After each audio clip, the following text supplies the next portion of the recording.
റോസ്ലി ബീച്ചിൽ തന്നെ അടുത്തൊരു മൃഗത്തെയും കൂടി പരിചയപ്പെടാം. ഇതാണ് വൈൽഡ് പോണീസ്. കുതിരനെ പോലെ ഇരിക്കും, പക്ഷേ ഇതിൻ്റെ കാലിലും വാലും അതുപോലെ തന്നെ കഴുത്തിലും എല്ലാം നിറയെ രോമങ്ങളായിട്ട് നിൽക്കുന്നത് കാണാം. വീണ്ടും മറ്റൊരു കളറ്.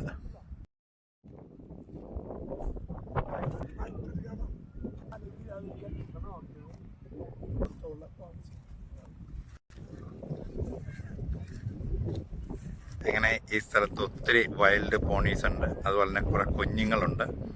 അവരെല്ലാം നമുക്ക് കാണാൻ കഴിയും. അവിടെ എല്ലാം ഇങ്ങനെ കുഞ്ഞുങ്ങളുണ്ട്.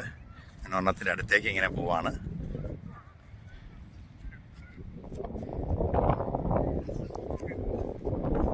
വേറെ ഒരെണ്ണത്തിൻ്റെ അടുത്തേക്കൊന്ന് പോയി നോക്കാം. ഒരു കുഞ്ഞാണിത്. ഒരു സുന്ദരിയായ ഒരെണ്ണം അവിടെയുണ്ട്. താഴെ നിന്ന്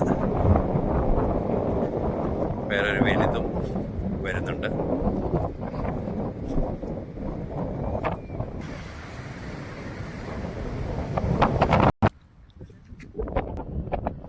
ചില സന്ദർഭങ്ങളിൽ മാത്രം ലഭിക്കുന്ന ഒരു കാഴ്ചയാണ്.